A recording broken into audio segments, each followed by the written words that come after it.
पिछले क्लास में हम लोग जो पढ़ रहे थे वो था कि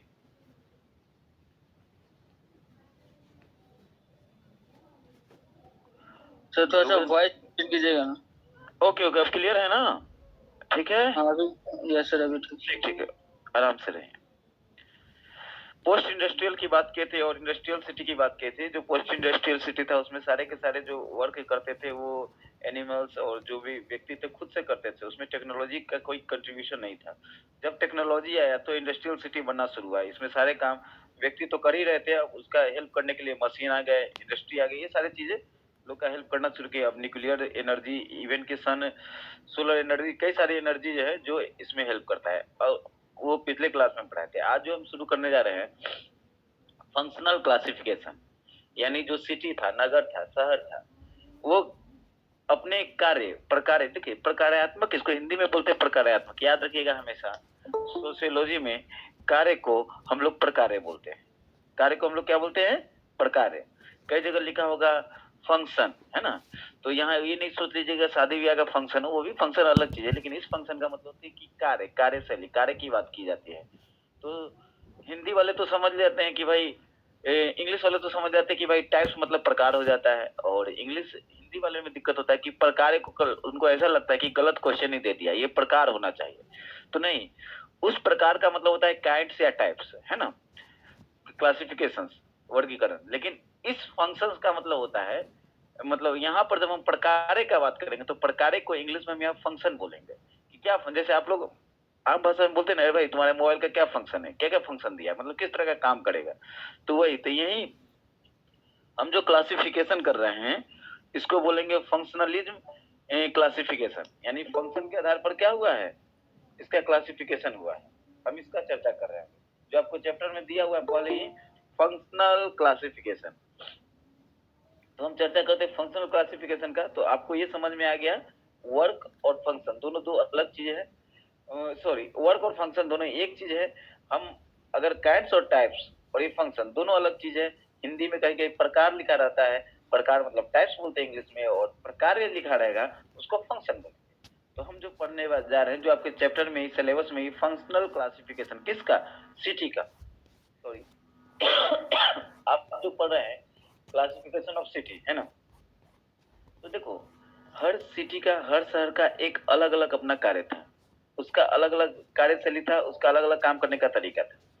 तो नगर का भी जो था अलग तरीका था। जब नगर का वर्गीकरण जो किया गया उनके कार्य के आधार पर किया गया। तो जो कार्य करते थे, जो काम करते थे, उसके आधार पर नगरों का क्या किया, उसका वर्गीकरण किया गया, क्लासिफिकेशन किया गया, है ना? तो इन्हीं वर्गीकरण को नगरों का प्रक्रियात्मक वर्गीकरण करते हैं। जब आगे हम डिटेल में पढ़ेंगे तो और समझ में आएगा। तो उसके कार्य के आधार पर देखिए शहरों में क्या क्या होता है। अभिषेक सिंह, आप बताइए नगर में क्या क्या होता है?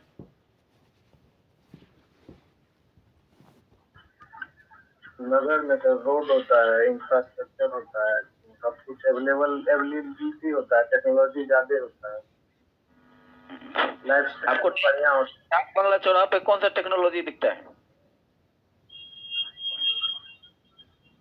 सब कुछ है सर, जो गांव में नहीं मिलेगा। अच्छा चलिए, ये थोड़ा सा सानिया हयात, आप बताइए तो। आप साइलेंट हो जाइए अभिषेक से। ऐसे ही गलत से कुछ भी बताइए, उन्होंने कोशिश किया, आप भी कोशिश कीजिए।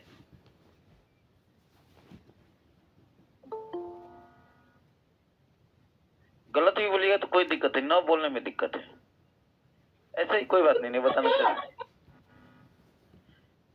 वीडियो पे नहीं आना है बच्चे, वीडियो ऑन ऑफ कर लीजिए और वॉइस म्यूट कर लीजिए।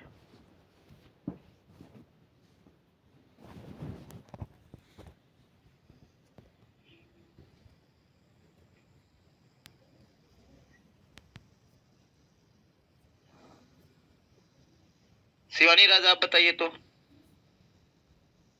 नगरों में क्या क्या क्रिया विधि होती है, क्या कार्य होते हैं? नगर में नगर निगम होता है। ओ यार रहने दो, प्लीज प्लीज, साइलेंट हो गया। चलो समझो भाई, देखिए सबसे पहले तो यहाँ प्रशासनिक काम होते हैं। नगर, कोई भी नगर हो तो वहाँ शासन प्रशासन बनाता हो, तो प्रशासन के आधार पर नगर का निर्माण होता है। इसके अलावा कॉमर्शियल काम, जैसे आपको अभी मैंने बताया कि जैसे डाक बंगला चौराहा, वहाँ क्या होगा? कॉमर्शियल काम। बहुत सारे छोटे से जो भी टूल्स होते हैं, पार्ट्स होते हैं, जो एजेंसीज होते हैं, कई सारे एजेंसीज आपको डाक बंगला चलाती है, यानी इसको बोलते हैं कॉमर्शियल सेंटर, है ना, या ट्रेड सेंटर। और कई कई जगह होते हैं, जैसे आप चले जाते हैं मक्का चले गए, वो कौन सा है, तीर्थ स्थल नगर है ना। उसके अलावा अगर आप हिंदू धर्म में हैं तो चले गए अमरनाथ, मथुरा, ये सब क्या है, तीर्थ स्थल नगर है। मथुरा की प्रसिद्धि किस लिए है, सिर्फ मथुरा का पेड़ा खाने के लिए नहीं है, बल्कि कृष्ण का जन्म स्थली है, इन सब कारणों से भी है ना। तीर्थ स्थली मूलतः वहां तीर्थ स्थल है, इसलिए वो ज्यादा फेमस है। तो नगरों का वर्गीकरण जो किया गया था उनके कार्य के आधार पर किया गया था। तो कार्य के आधार पर नगरों का वर्गीकरण मूलतः 3 रूप में किया गया है ना। पहला था वाणिज्यिक या व्यापारिक केंद्र, जिसको बोलते हैं कॉमर्स या ट्रेड सेंटर। अगर पेन पेपर लिए हुए हैं तो लिखते भी चले जाइएगा तो अच्छा रहेगा, है ना। ठीक है,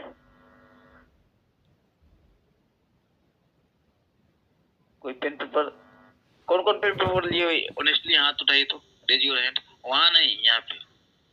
अच्छा, वेरी नाइस, वेरी गुड।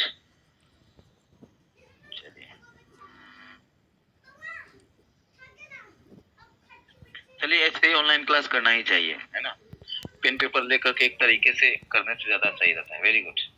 चलिए यहाँ जाओ, देखिए एक होता है वाणिज्यिक केंद्र, है ना। वाणिज्यिक केंद्र यानी कॉमर्शियल या ट्रेड सेंटर, उसको पहला बोलिएगा वाणिज्यिक या व्यापार केंद्र, इंग्लिश वाले कॉमर्स या ट्रेड सेंटर, ठीक है। सेकेंड जो होता है प्रशासनिक या राजधानी केंद्र, यानी दिल्ली क्या है, प्रशासनिक है, राजधानी भी। पटना क्या है, प्रशासनिक है और राजधानी भी है। रांची क्या है, प्रशासनिक भी है और राजधानी भी है। ऐसे कई सारे सिटी जो होते हैं वो एडमिनिस्ट्रेटिव हुए, सारे का सारा क्या होता है, कंट्रोल होता है, और साथ ही साथ क्या होता है, वो उस राज्य का या उस देश का कैपिटल होता है।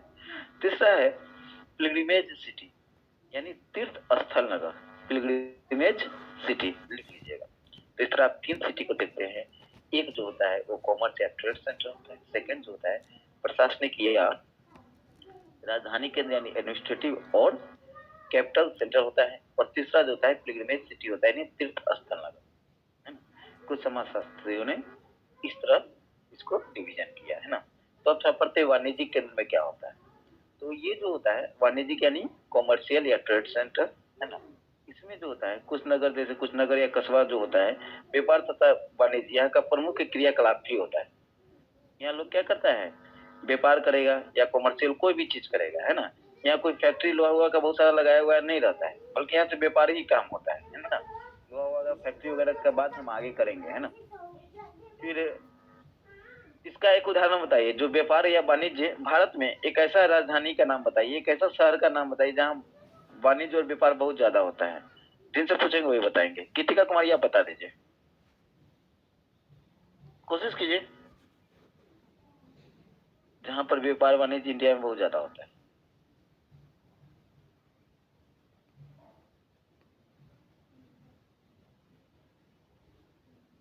देखिए क्लास में आके लेफ्ट होने से क्या फायदा, देखते अक्सर स्टूडेंट्स एमए में भी आ गए फिर भी बच्चों जैसा ज्ञान, क्लास आ जाते फिर इन आउट करते रहते।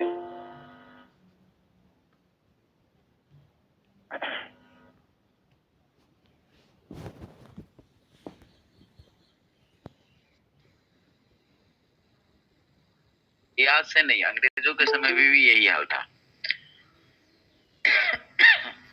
समझ रहे हो। साइना परवीन आप लेट से आई। Hello, sorry sir. लिंक तो सबको चला जाता है ना टाइम से, जितना टाइम रहते उस टाइम में हम रहते, आप लोग बस 1-2 मिनट पहले पास में रहेगा तो कोई दिक्कत। तो मुंबई है ना, यहाँ क्या होता है, थोड़ा बहुत उत्पादन का कार्य होता है, लेकिन व्यापार और वाणिज्य काफी होता है यहाँ पर, है ना। तो इसको बोलते हैं हम लोग क्या, वाणिज्यिक केंद्र। आई होप आप लोग को ये सब चीज याद रहेगा, है ना।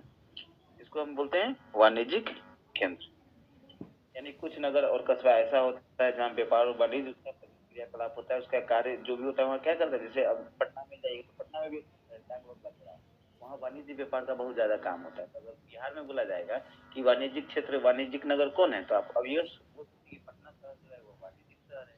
हर कोई कुछ यहाँ से लेकर के आता है, बहुत कम होने लगता है। अच्छा हम कोशिश करेंगे की आवाज कम नहीं हो, ठीक है? अभी ठीक है ना? Yes sir. अभी वॉइस ठीक है ना?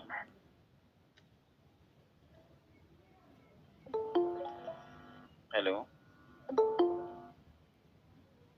अभी ठीक है सर। आपकी आवाज बाबुलंद आ रही है। बुलंद आ रही है, थैंक यू। चंदन जी हैं? सर, यस सर, उपस्थित सर। उपस्थित सर, ठीक है। और ये साहब देखिए, तो वाणिज्य केंद्र हो गया। सेकंड हम बात करते हैं प्रशासनिक या राजधानी केंद्र, जिसको मैंने बोला कि ये कमर्शियल सिटी और ट्रेड सेंटर बता दिया मैंने। एडमिनिस्ट्रेटिव और कैपिटल सेंटर, देखिए हर राज्य का अपना एक कैपिटल होता है ना, और हर कंट्री का भी होता है। तो अक्सर देखते हुएगा जो स्टेट का कैपिटल उसी को बनाया जाता है जहाँ पर पूरे एडमिनिस्ट्रेटिव, उस स्टेट का पूरा एडमिनिस्ट्रेटिव जो होता है वहीं से कंट्रोल होता है। जैसे देखिए बिहार की राजधानी पटना है और यहाँ हाई कोर्ट है, यहाँ सचिवालय है, यहाँ कई सारे पदाधिकारियों के बड़े बड़े ऑफिस है। तो ये क्या है, ये सारे स्टेट्स को कंट्रोल करने का यहाँ रहता है। तो इसलिए एक अक्सर राजधानी ऐसी जगह ही बनाया जाता है, अवस्थित ही किया जाता है। तो किसी भी राज्य की राजधानी समानता है क्या होता है, एक बड़ा नगर होता है। राजधानी देखिएगा किसी भी राज्य में सामान्यतः ऐसा होता है, अपवाद भी हो सकता है ना, ऐसा नहीं कि नहीं हर स्टेट में ऐसा होगा ही। तो राजधानी जो होता है काफी बड़ा रहता है, काफी बड़ा, हर कोई राजधानी में रहना भी चाहता है क्योंकि वहाँ सारी फैसिलिटी रहती, सारी फैसिलिटी प्रोवाइड की जाती है ना। तो और अक्सर देखते हैं राजधानी का विकास, राजधानी के विकास के ही आधार पर लोग समझ जाते हैं कि राज्य में किस लेवल पर विकास हुआ। तो अक्सर लोग राजधानी को काफी अच्छा बना करके, काफी खूबसूरत बना करके रखता है। इसके पीछे में ये भी रीजन होता है कि कोई अगर विदेशी लोग आते भी पर्यटन करने, तो सबसे पहले किसी राज्य के, किसी देश के राजधानी में ही आते, फिर उसके बाद उन सब क्षेत्र को भ्रमण करते हैं। तो ये प्रशासनिक या राजधानी केंद्र, ये सेकेंड क्लासिफिकेशन किया गया है ना। तीसरा बताए थे धार्मिक और सांस्कृतिक केंद्र, है ना, जिसको बोलते हैं पिलग्रिमेज सिटी, है ना, कल्चरल सिटी। देखिए भारत में जहाँ धार्मिक भावनाओं का, जाहिर सी बात है हमारे देश में धार्मिक भावनाएं को बहुत अधिक महत्व दिया जाता है। इसका कई एग्जाम्पल आप देख रहे होंगे वर्तमान समय पे भी, है ना, भूत में भी ऐसा रहा है। हाँ? अनेक कस्बे जो है धार्मिक केंद्र के रूप में अपनी प्रसिद्धि के कारण बड़े नगरों के रूप में विख्यात हुए। तो भारत में भी आप जानते हैं कई नगर है, not in India, retire world की बात करते हैं तो धार्मिक स्थल को लेकर के कई सारे शहर काफी दुनिया में फेमस है ना। जैसे भी मक्का का बात कर लीजिए, अरब मक्का, वो भी पूरे दुनिया में फेमस है अपने धार्मिक स्थल को लेकर के। ऐसे कई जगह देश में जाइएगा, कई विदेशों में जाइएगा तो इस तरह का देखने को। अगर भारत के संदर्भ में हम बात करते हैं तो अक्सर मथुरा, वाराणसी, काशी, अमरनाथ, है ना, ऐसे दिल्ली में भी कई स्थान पर आपको धार्मिक स्थल देखने को मिलेगा। अजमेर का, अजमेर में भी एक दरगाह है ना। तो वो सब किस चीज के लिए, धार्मिक स्थल के नाम पर वो लोग वहाँ एक सिटी का ही निर्माण हो जाता है। जैसे आज ही के एग्जाम्पल, करंट एग्जाम्पल में देख ले Ayodhya.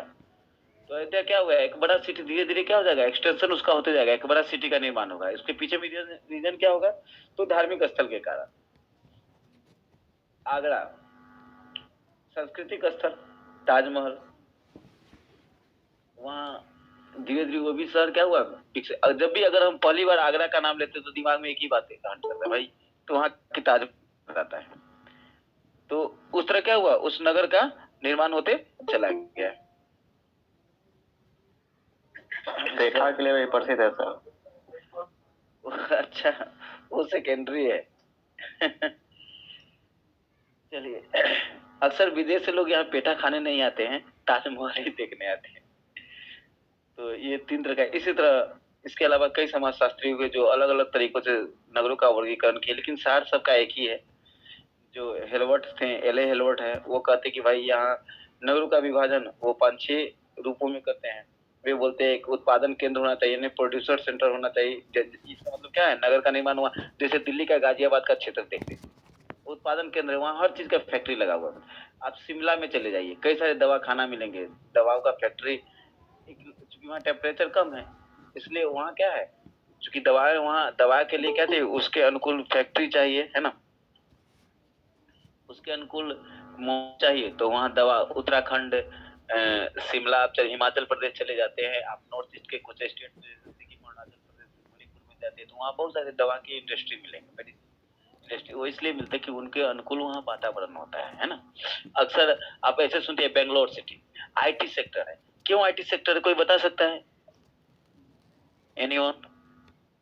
Eight first you have raise your hand. कोई बताओ, कोशिश करो। अभिषेक सर बताओ, बंगलौर में आईटी सेक्टर ही क्यों ज्यादा फैला हुआ है? कोशिश करो, नहीं होता है तो कोई बात नहीं है, गलत ही तो बोलोगे लेकिन बोल तो तुम। फिर वहाँ का इंफ्रास्ट्रक्चर अच्छा है। अभिषेक सर वहाँ पे सर अवेलेबिलिटी सब कुछ का बढ़िया है, जी, तो रिसोर्स का अवेलेबिलिटी। अच्छा, कोमल गुप्ता, पॉपुलेशन भी वहाँ लिमिटेड है। ऐसी बात नहीं है। अब इंडिया में किसी भी सेक्टर में चले जाओ, पॉपुलेशन आपको कंट्रोल नहीं मिलेगा, हर जगह लोग। हाँ, कंपेयर कीजिएगा, तुलनात्मक दृष्टि से कीजिएगा तो आपको कम ज्यादा लगेगा। खैर कोमल तुम बताओ भाई, कोमल गुप्ता आप बताइए। के लिए क्योंकि वहाँ के स्टूडेंट इंटेलिजेंट होते हैं। अच्छा, ये तो आपका एक एक्स्ट्रा ऑर्डिनरी आंसर है। चलिए सर, एफडीआई ज्यादा होने के कारण, क्योंकि बेंगलोर में फॉरेन डायरेक्ट इन्वेस्टमेंट ज्यादा होता है और वहाँ पर एक एनवायरनमेंट भी बना हुआ है, क्योंकि वहाँ पे लोकल जो कंपनीज हैं वो भी छोटे मोटे आईटी कंपनी से ही स्टार्ट हुए थे। प्लस इंफ्रास्ट्रक्चर भी ऐसा है कि वहाँ पर special economic zone, IT park वगैरह ये सब बना हुआ है, इसलिए और भी ज्यादा वो ग्रो करते जाता है। कंपनीज को लगता है कि वहाँ पे इन्वेस्टमेंट करने से ज्यादा बेटर होगा। अभी तो आप मिडिल के दौर की बात बता रहे हैं, स्टार्ट होने का सबसे बड़ा रीजन था। पहले अब म्यूट हो जाइए। अक्सर आप देखते होगा कि यहाँ जितने भी एटीएम है सब में उसमें एसी लगा होता है। एसी इसलिए लगा रहता है कि वहाँ के मशीन जो है वो बार बार हैंग करना शुरू कर देता है। बेंगलोर में सालों भर मौसम एक समान रहता है, ना गर्मी रहती है ना ज्यादा ठंडा रहता है। पहला बात तो ज्योग्राफिकल कंडीशन ही है, पूरे नेचर के बीच में वो है, और मौसम सालों भर एक जैसा। आप अभी भी साल में किसी महीने जाओ तो चाहो तो एक जैकेट भी डाल सकते हो, एक शर्ट में भी निकल सकते हो। जो कोई गए होंगे उनको पता होगा ज्यादा बेहतर। तो सबसे बात, वहाँ आईटी सेक्टर है तो हर जगह कंप्यूटर लगेंगे तो मौसम अनुकूल है। तो ये एक ज्योग्राफिकल कंडीशन हो गया, जिसके कारण वहाँ हैंग करने का ये सब होने की संभावनाएं बहुत ही कम हो जाती है।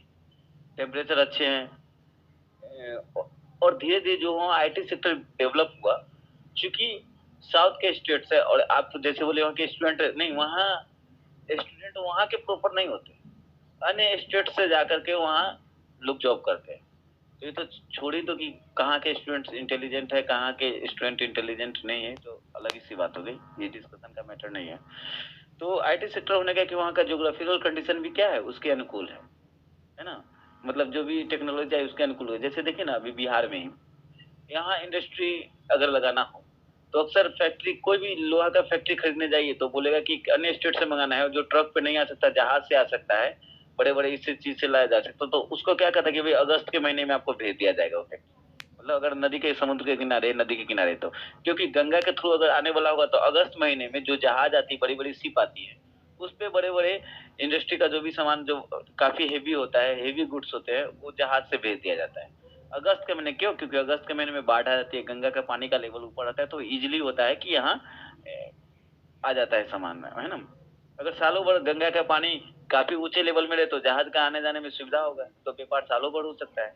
बट ऐसा नहीं। तो कहने का मतलब, अगर बेंगलोर की तुलना गुजरात की तुलना अगर बिहार से करो तो पॉसिबल नहीं है। वहाँ मोती, गुजरात में मोती की खेती होती है, अहमदाबाद, सूरत में, अहमदाबाद में काली मिट्टी, गुजरात में ज्यादा काली मिट्टी होती है, तो कॉटन का उपज होता है। कॉटन के उपज के कारण वहाँ कई सारी टेक्सटाइल्स फैक्ट्रीज है। उसके बगल में महाराष्ट्र है, वहाँ कई सारी टेक्सटाइल्स फैक्ट्रीज है। कारण क्या है इन टेक्सटाइल्स को होने का, कि कई सारे कपड़े मिल को होने का कारण इसके पीछे ये है कि वहाँ काली मिट्टी होने के कारण, ब्लैक सॉइल होने के कारण एग्रीकल्चर कपास की, कॉटन की बहुत ज्यादा होती है, यानी उसको बोलते हैं फाइबर एग्रीकल्चर, है ना। तो फाइबर एग्रीकल्चर वहाँ ज्यादा होती है, जिसके कारण क्या होता है, वहाँ पे ज्यादा फैक्ट्री लगाए जाते हैं और उपज ज्यादा होती है, तो टेक्सटाइल वहाँ, इसलिए वहाँ कपड़े सस्ते मिलते हैं। कहने का मतलब कि उसके अनुकूल मौसम होना चाहिए, तो उत्पादन केंद्र वहीं लगाया जाता है। सेकेंड इसका एले हेलवर्ट का उदाहरण था, एक क्लासिफिकेशन था वाणिज्यिक केंद्र यानी कॉमर्शियल केंद्र, जो पीछे आप पढ़ा। तीसरा ये भी कहते हैं प्रशासनिक केंद्र, जो आप पीछे पढ़ते। स्वस्थ एवं मनोविनोद केंद्र, एक और भी उन्होंने जोड़ दिया, यानी जहाँ हॉस्पिटल्स की ऐसी फैसिलिटीज हो, एंटरटेनमेंट की अच्छी फैसिलिटीज हो। जैसे पटना में देखते हैं कि दूर दूर में वाटर पार्क बनाया हुआ है। वाटर पार्क क्या है? मनोविनोद करने की, यानी एंटरटेन के लिए है ना। तो लोग वहाँ मतलब पटना के किनारे पे सब, चूंकि उसके लिए बड़ा सा ग्राउंड चाहिए, बड़ा एरिया चाहिए, तो बी सिटी में तो लोग नहीं बना सकता, तो सिटी के बाहर में उसको बना करके रखे हुए हैं। कहीं कहीं देखते हैं बड़ा बड़ा डैम, पहाड़ी क्षेत्र रहता है तो डैम वगैरह बना दिए। जैसे पटना से काफी दूर पर एक दर्शनीय प्राकृतिक जगह है जहाँ घूमा जा सकता है, वो राजगीर। पटना से काफी दूर, वही क्रिकेट स्टेडियम भी बनाया जा रहा है, कई सारी चीजें वहां बनाया जा रहा है। क्यों? क्योंकि वहाँ इंटरटेन की सारी व्यवस्था हो। वो तो कोई ना ही प्रशासनिक केंद्र है, ना ही स्वास्थ्य केंद्र है। राजगीर में लोग क्यों जाते हैं? घूमने के, इंटरटेन के लिए। तो ऐसे भी कुछ केंद्र होते हैं, ऐसे भी कुछ सेंटर होते हैं। 5 बोले धार्मिक और सांस्कृतिक केंद्र, यानी रिलीजियस एंड कल्चरल सेंटर, तो इसके बारे में हम चर्चा कर चुके हैं, यानी पिलग्रिमेज सिटी का हो चुका है। और लास्ट में इन्होंने कुछ नहीं समझ में आया तो कर दिया मिसलेनियस। भाई जो भी बच गया वो सब इसमें ऐड हो गया। बताइए अभी आप लोग आ रहे हैं, कैसे काम चलेगा? लोकेश कुमार,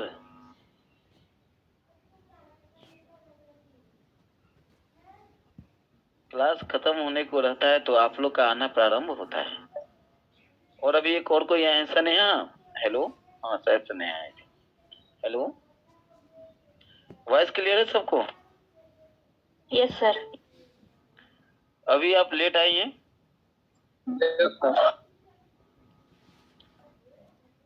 क्लास एंड होने वाला रहता है तो आप लगाते हैं। खैर छोड़िए। तो एक लास्ट में जो होता है वो मिसलेनियस सिटी, विविधकृत केंद्र होता है ना। इस तरह करके मतलब इन्होंने एल्बर्ट बड़ी स्मार्ट तरीके से क्लासिफिकेशन कर दिया, सबको डिवीजन किया, सोचे कुछ छूट न जाए तो एक मिसलेनियस सिटी का कर दिया, सेंटर हो गया है ना। फिर इसी तरह रोजियर जो है वो कहते हैं प्राकृतिक नगर के रूप में और स्थापित नगर के रूप में, यानी एक प्रकृति के द्वारा जो शहर का नगर का निर्माण होता है और एक लोग प्लान करके बनाता है शहर। तो जो प्राकृतिक नगर का कोई एग्जांपल दे सकता है? स्नेहा आप ही बताओ, प्लेट चाहिए आप बताइए कि नेचुरल सिटी कौन है हमारे देश में, जिस शहर का निर्माण प्रकृति नहीं कर दिया है?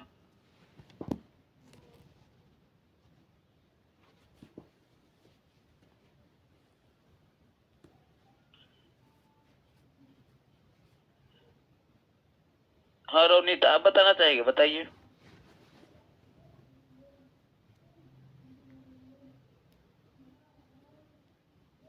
शिवानी राज आप बताना चाहिएगा, बताइए। Shimla, Manali, Mussoorie, Nainital. Very good very good. ये सब क्या है? प्राकृतिक नगर है। और प्लांट सिटी कोई बता सकता है वहां तो? Bangalore. Very good very good, IT sector बनाया गया। और एक आध और बताइए, दो और। सूरत, जो कि मतलब इंडस्ट्रीज के कारण वो प्लान ही है शायद। नहीं, वहाँ का ज्योग्राफिकल कंडीशन भी, समुद्र के किनारे है ना। मैंने बताया ना, ज्योग्राफिकल कहने के प्राकृतिक स्थापित किया गया, उसको प्लांट किया गया। एक दो शहर का और कोई नाम बता के बताओ जो जानते हैं, कोशिश कीजिए। कोलकाता सर। चंडीगढ़। आप इस भ्रम में क्यों है? कोलकाता तो प्राचीन शहर है, वहीं से तो व्यापार शुरू हुआ था, सारे विदेशों का आगमन वहीं से हुआ था। उसको गुड़गांव सर। हाँ, चंडीगढ़। हाँ चंडीगढ़। गुड़गांव भी अभी जो बन रहा है, नोएडा, ये सब प्लांट सिटी है ना। बोकारो, बेंगलोर, जमशेदपुर का नाम सुने ना, झारखंड में है। दुर्गापुर, ये सब टाटा टेल्को कंपनी, ये लोग ना ये सब चीज नगर को क्या किए, सेटअप किए हैं। ठीक है सर जयपुर भी होगा? नहीं भाई, वो तो राजाओं की राजधानी थी, कह सकते हैं एक हद तक। लेकिन मूलतः बेंगलोर, जमशेदपुर, टाटा टेल्को टिस्को कंपनी लगाई गई, इंडस्ट्रियल कंपनी के कारण वो शहर का निर्माण होते गया। वहां जाइएगा, टाटा में भी जाइएगा, जमशेदपुर में, तो एक तरह का घर आपको दिखेंगे जहाँ पे मेन टिस्को टेल्को कंपनी है। उसके अलावा अगर आप चंडीगढ़ भी जाते हैं तो एक ही तरह का आपको फ्लैट देखने को मिलेगा। सबका घर कंफ्यूजन है, आप नंबर से घर को याद रख सकते हैं, है ना। इस तरह का घर वहां भी बनाया गया है। तो इस तरह करके आपने देखा क्लासिफिकेशन। अब यूनिट 1 का जो नीचे का हाफ सेक्शन था वो कंप्लीट हो गया, ऊपर का कुछ बचा हुआ है जो हम बोले कि बाद में पढ़ाएंगे, आगे पढ़ाते जाएंगे तो उसको आपको समझाने में आसानी होगी। यूनिट सेकंड में आते हैं तो देखिए यूनिट सेकंड में है शहरी समाज शास्त्र में सामाजिक परिप्रेक्ष्य, हिंदी में theoretical perspective in urban sociology, है ना। अब हम जब पढ़ने जा रहे हैं वो सबसे पहले पढ़ना है हम लोग को नगरीय मानक पारिस्थितिकी, है ना। सिलेबस देखिएगा तो पता चलेगा। तो इस चैप्टर को हम कल शुरू करेंगे या नेक्स्ट क्लास में। आज थोड़ा 40 मिनट का क्लास नहीं लेकर के आज आपका हम 35 मिनट की क्लास दे रहे हैं। 40 मिनट का ऑनलाइन क्लास हो रहा था, तो अब आपको 2 मिनट में हम छोड़ देंगे क्योंकि नया चैप्टर स्टार्ट करना है, तो नेक्स्ट डे हम चैप्टर स्टार्ट कर देंगे। अभी तक जो क्लासिफिकेशन पढ़े हैं इसमें कुछ पूछना है तो आप लोग पूछिए।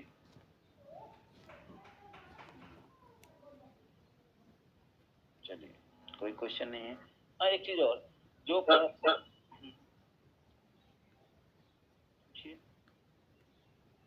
कुछ क्वेरी है, कुछ पूछना है तो पूछ सकते हैं आप लोग।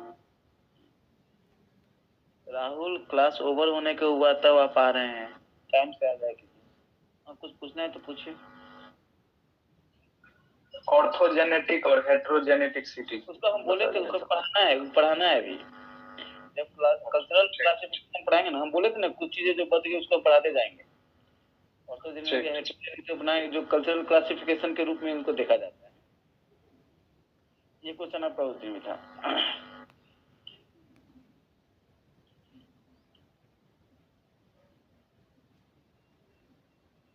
चलिए तो आज यही क्लास लीव करते हैं, फिर हम लोग नेक्स्ट डे मिलते हैं, ठीक है। ठीक है सर। आज जो लेट आए थे जिनका नाम एक आर से क्या बोले थे उसमें रोनी थे। जी सर। रोनी टाइम से आ जाए कीजिएगा, ठीक है सर। हम अटेंडेंस नहीं दिए थे अविनाश। तो ठीक है वो हो जाएगा, स्क्रीनशॉट हम लेते जा रहे हैं सर। ठीक है सर। स्नेहा सबसे लास्ट, आप भी लेट से आई हैं। यस सर, थोड़ा सा सॉरी सर। सॉरी सर नहीं, आप वाकई में पूरे लेट से आए तो समय से आ जाए कीजिए। जितने भी बॉयज गर्ल्स पहले ही मैसेज हम कर दिए रहते हैं, आधा घंटा पहले चला जाता है, तो क्लास में आ जाइएगा तो ज्यादा सही रहता है, ठीक है। एनीवे ओके थैंक यू, फिर हम लोग मिलते हैं। Okay thank you sir. Thank you sir.